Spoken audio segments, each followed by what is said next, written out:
Soldiers accused of killing 23-year-old herder in Jos. And new yams in Taraba sold at 5,000 naira a tuber. Osun residents lament high cost of food commodities. On the international scene, Iran to hold runoff election as no candidate secures 50% of votes. Very good evening and welcome to the news update on Trust TV. I'm Sagir Ibrahim. On the news in full, personnel of Operation Safe Haven, a special security task force responsible for maintaining peace in Plateau and parts of Bauchi and Kaduna states, have been accused of killing a 23-year-old herder in the Donkasa community of Jos North local government area of Plateau State. According to the Fulani community, the incident allegedly occurred when personnel from the operation arrived in the area and began shooting sporadically in an attempt to make some arrests. Trust TV's Adol Musa brings details.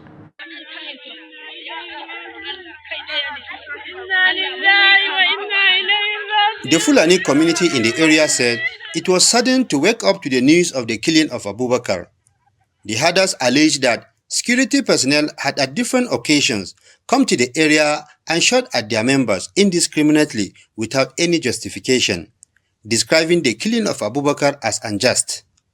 They called on the commander of Operation Safe Haven to investigate the matter.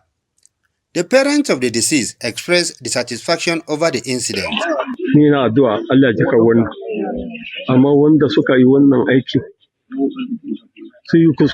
I was at home when I was told that soldiers came to the community, arrested 3 persons, and shot my son to death. This is not proper because Abubakar, being an innocent person, doesn't deserve this. We don't know our offense. Those who have committed this dastardly act have made a very big mistake. If someone has committed a crime, the person should be investigated before any action is taken against them. This murder is a crime against humanity. They should have killed me and left my son. It is quite unfortunate because my son was innocent. He doesn't deserve this because he committed no offense. They just invaded our houses, arrested people and killed Abubakar.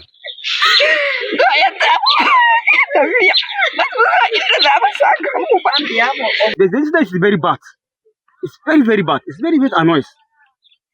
Because army is supposed to be cure people life and what and property. But they are continuing to kill people. Why? If they are like to arrest person, let us use their intelligence to come and arrest person. Why they can't arrest person to come and open fire to kill person? Why? Why? Is he a criminal? The chief of staff of the operation apologized to the community and assured them that an investigation into the matter is underway.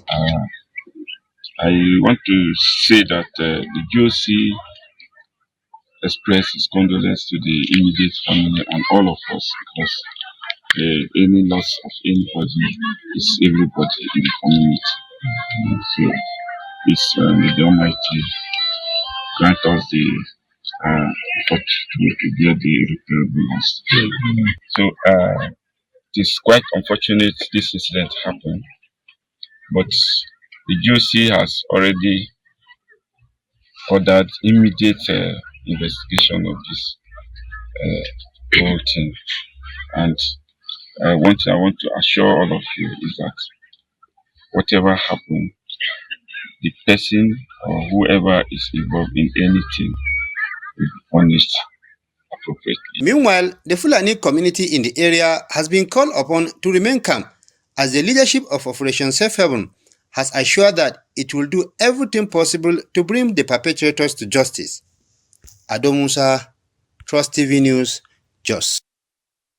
And 2 female bombers have been arrested in Borno State following explosions involving improvised explosive devices, IEDs, in Goza, which tragically resulted in the death of at least 18 people. A local government official confirmed to Channels Television that a group of 30 female suicide bombers had been dispatched to Goza to carry out attacks at various locations. According to the official, only 4 of the suicide bombers have detonated their devices thus far. One of the bombers approaching a military checkpoint from the Pulka axis reportedly panicked during interrogation and triggered her IED, resulting in her own death, as well as that of a soldier and a civilian member of the Joint Task Force. Reports indicate that the female bombers entered Goza from different directions, including Pulka and the Mandara Mountains. Security forces remain vigilant in response to the ongoing threat posed by such incidents in the region. And farmers in Taraba have begun harvesting yams, but a single tuber is being sold for as much as 5,000 naira in local markets. Now, according to findings, farmers in Yoro and Zing local government areas have started the harvest, yet the high prices are putting yams out of reach for many residents. In Jalingo, the newly harvested yams are available at the main market and various locations, including the PDP roundabout. Daily Trust gathered that a large tuber costs between 4,000 naira and 5,000 naira, a price point that deters many residents from purchasing the new produce. Lawal Sule, a yam seller and farmer, explained that this year's heat wave has significantly impacted yam farms, delaying the harvest. He noted that the poor yield is due to the heat wave destroying many farms and preventing yam seeds from germinating. Additionally, farmers who lost their crops could not replant due to the high cost of yam seeds.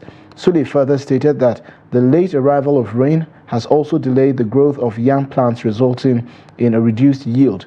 Last year, the yam harvest began in the first week of June and saw a bumper crop. However, this year's harvest started at the end of June, indicating a potential scarcity of yams coupled with high transportation costs, which will likely keep prices elevated. Now, residents of Osun State are lamenting the high cost of food and cooking ingredients, especially pepper. In Osogbo, the Osun State capital, the residents attributed the rising costs to the economic downturn in the country, which forced vendors to increase prices. Trust TV's Hamid Oyegbade brings details. Across the length and breadth of the state, housewives and their husbands are lamenting that food items and soup ingredients, especially pepper, are gradually becoming out of reach of the common man. Everybody knows that the cost of the Nigeria is very high. So everything is very cost. Both pepper and anything like food is very cost. So if they know how they can amend it and bring, because based on the poor masses is very too much. But to me, I don't think it's basically about the first subsidy and all that people claim about. Me, I believe the government needs to take drastic measures in ensuring that people go back to farm. They don't just rely on the government to do everything. Housewives are lamenting when they come to market. Men too are lamenting. It was worst during the last Eid al-Kabir celebration. Pepper of 50,000 naira was not enough to cook. Many didn't bother to cook the rams. They shared it raw. Government should do something about this hardship in the country. Rice and beans are also very costly. Government should help us. The suffering is too much. The residents called on federal and state governments to address the economic hardship so as to alleviate people's suffering. Hamid Oyegbade, Trust TV News, Osogbo. And media stakeholders in Benue State have again emphasized the need for the federal government to regulate the social media to ensure proper information management in the country. They were speaking on the backdrop of the negative impact of the likely misuse of social media on the security of the country as well as its unity. Trust TV's Jimmy Zande brings details.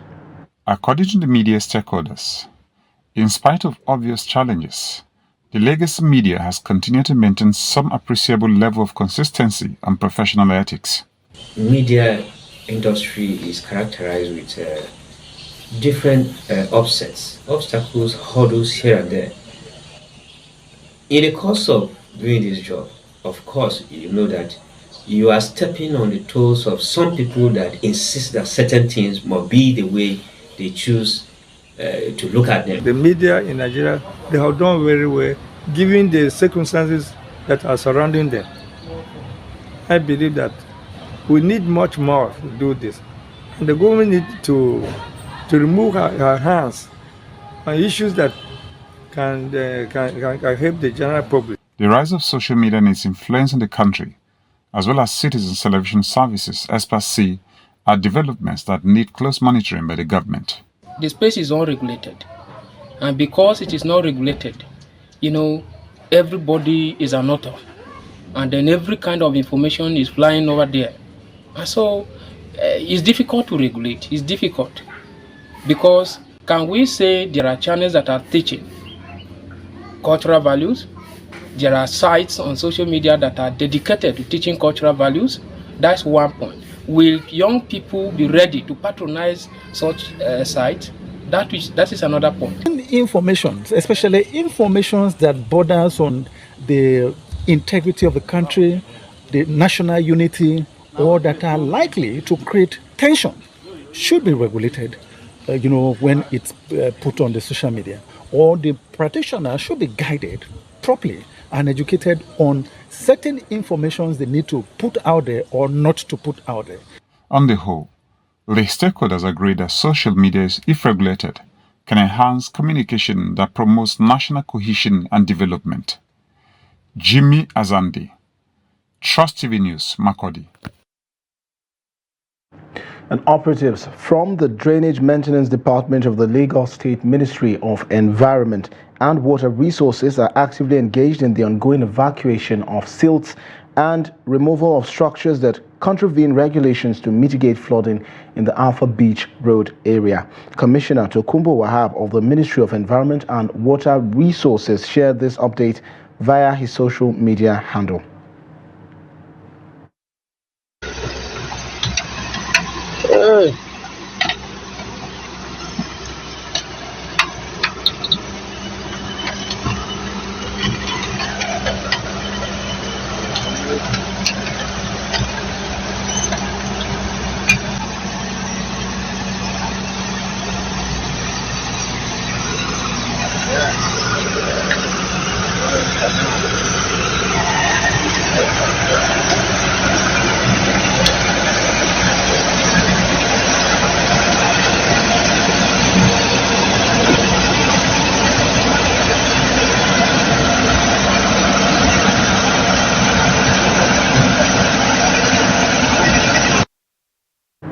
Still in Lagos, where medical practitioners have linked the current outbreak of cholera to poor environmental conditions.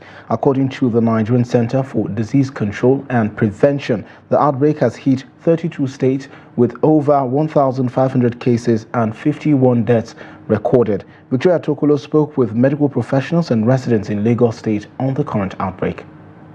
The root cause of the cholera outbreak in Lagos State has been connected to environmental pollution and food safety issues. According to available data, there are 876 cases of cholera in Nigeria's economic capital. The Lagos University Teaching Hospital has treated 5 cases with 4 patients discharged and 1 fatality. As a referral facility, LUTH handles critical cholera patients such as those with kidney failure. Speaking with medical practitioners at LUTH in Idiaraba, Dr. Ayodeji Oluwole, the chairman of the Medical Advisory Committee, and Dr. Adefolarin Opawoye, the head of the Consultant Infection Diseases Department, stated the hospital's measures in curbing the spread of cholera among the staff. In Louth, we have a good sewage system. In fact, the federal government refurbished our sewage 2 years ago. We had to bury new pipes. So there is no contamination between our sewage disposal and our source of water. Because that's one of the greatest or easiest way to have contamination that can spread within a community. By bacteria called Vibrio cholerae gram-negative bacilli, and it's basically transmitted by eating contaminated food or water. Where there's an environment where people don't have the good drinking water, or there's contamination of water with feces or sewage, and then there could be cases of cholera that way, and that's what we are seeing now. and there's a lot of work going on to actually try to reverse the trend and to stop this particular outbreak. Visiting two markets in the Mushin area of Lagos State, it's evident that criticism of the government is discouraged. The conditions of the toilet and waste disposal areas are in a terrible state. The Iyaloja of Mushin Main Market, Kafayat Ajose, and Shabola Akogun of Idiolowo Ojuwe Market spoke about their efforts to keep the markets clean and free from cholera. However, they refused to allow any filming of their toilets and waste disposal areas, saying it could lead to the shutdown of their operations due to violations. Every cause is environmental. Our big waste product is on the road. Then the motor every day the motor will come and pick the waste product on this market. There is no cholera. There's no any market tax. Again, this market. What you are going up and down, the monitoring there. They know that they cannot do whatever you like. Give them instruction. Respondents in the state also complained about the dirtiness of the environment, stating that Lagos is not as clean as it claims to be. They pointed out waste management vehicles that has been lying with garbage on the street for more than 3 weeks, causing an unpleasant odor and inconvenience to residents. The very present day that it happened, they came with a mechanic. They were trying to do it, maybe, and I don't know, the following day also they came, even the third day, but after then, I can't see them again.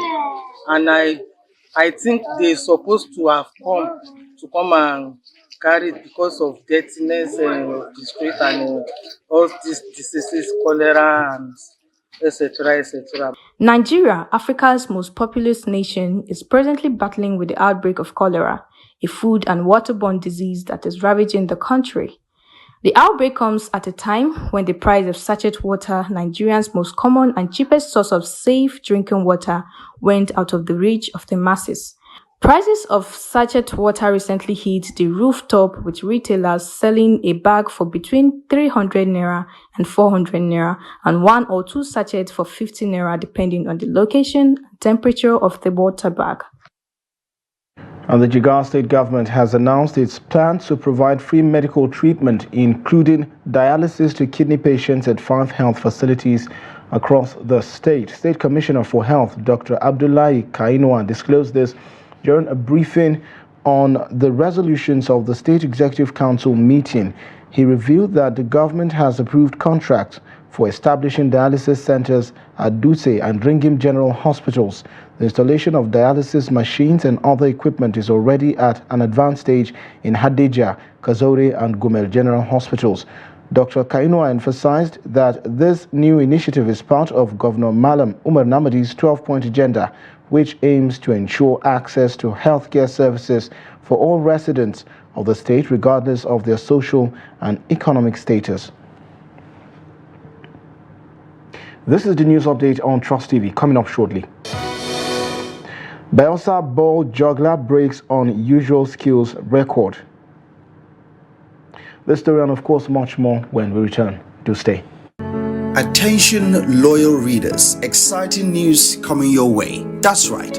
Starting from the first weekend in July 2024, we're bringing you something special. We're saying goodbye to Daily Trust on Sunday and hello to the all-new Weekend Trust. Every Saturday, beginning July 6, 2024, get ready for a richer, redesigned weekend reading experience. Weekend Trust will be your perfect weekend companion, packed with all the news, views, and analysis you love. Missing the Sunday edition? No worries. Weekend Trust will fill the gap and more. And don't forget, you can stay up to date with breaking news on our website at www.dailytrust.com. Mark your calendars for Saturday, July 6, 2024. Weekend Trust is coming out soon and you won't want to miss out. This is Trust TV, documenting the Nigerian story.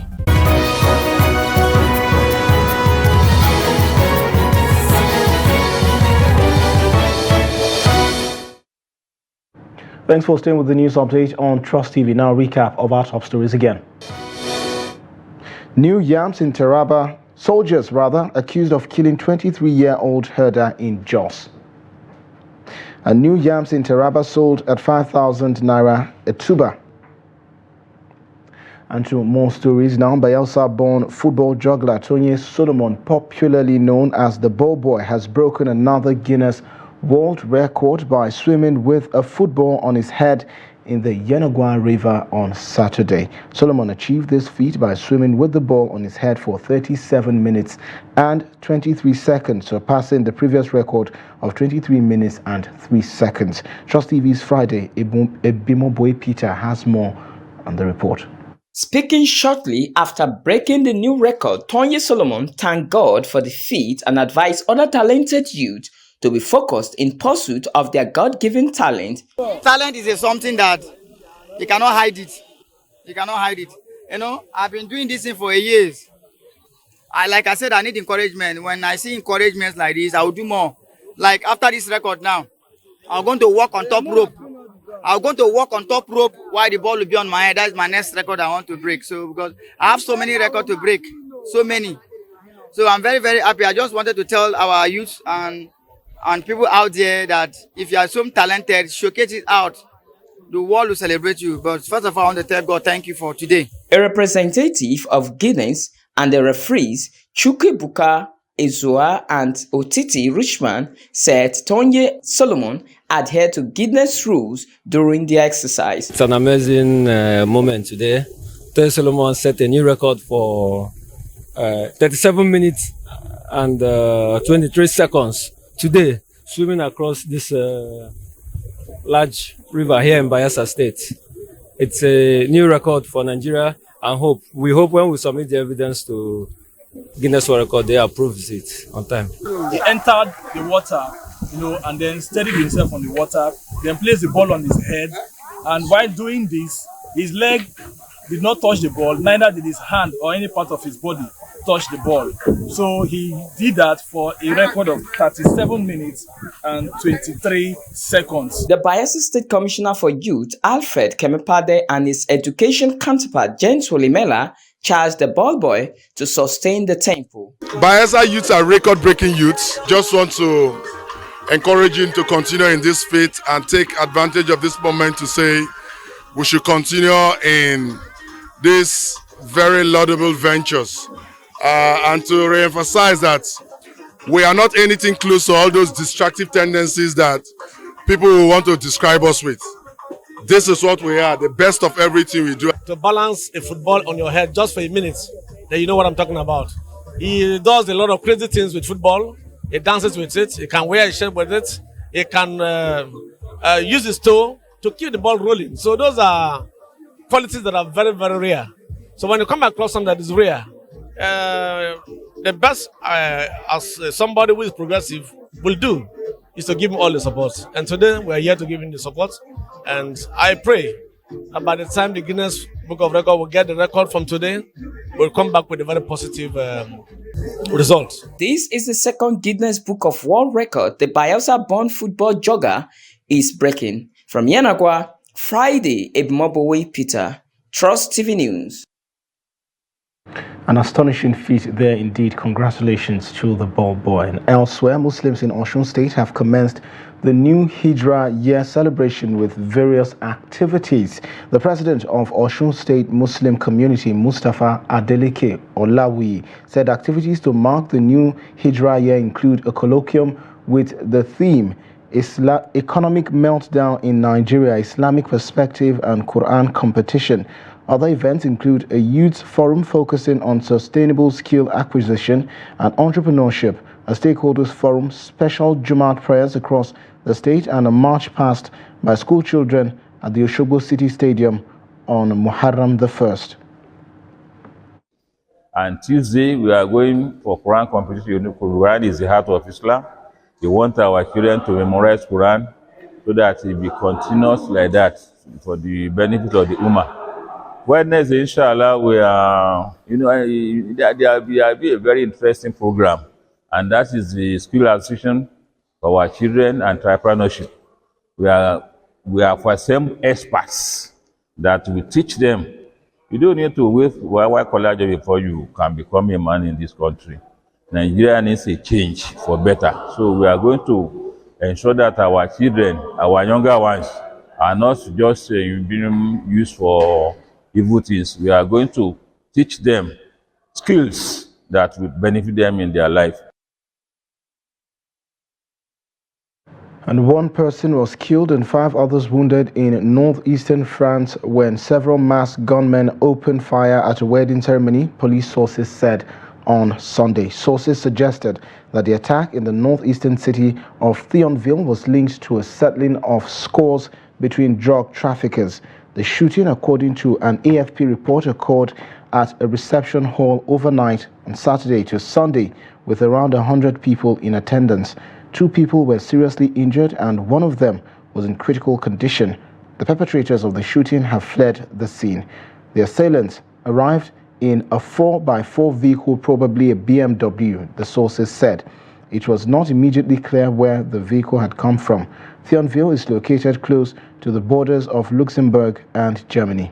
Members of law enforcement believe that a settling of scores linked to drug trafficking was behind the violence.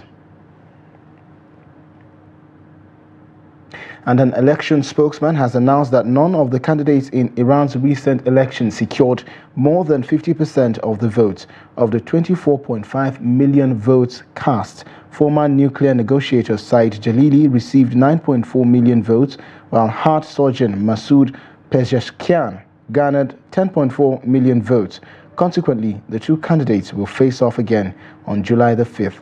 More than 61 million Iranians over the age of 18 are eligible to vote. However, despite calls from the theocracy's supreme leader, the overall turnout was only 39.9%, according to provisional results. Said Jalili is known for his role in the 1980s Iran-Iraq war and his service as a deputy minister. Masoud Pezeshkian is a lawmaker and heart surgeon. He has the support of some pro-reformers. This election follows the death of Iran's last president, Ibrahim Raisi, who died in a helicopter crash on May 19th, along with 7 senior officials. This upcoming runoff will be only the second in Iran's history, the first being in 2005, when hardliner Mahmoud Ahmadinejad bested former President Akbar Hashemi Rafsanjani. And that wraps up the news update at this hour. Do not forget to follow us across all of our social platforms and catch our live stream on YouTube for more news programs and documentaries. I'm Sakir Ibrahim. Thanks for watching. Join us again.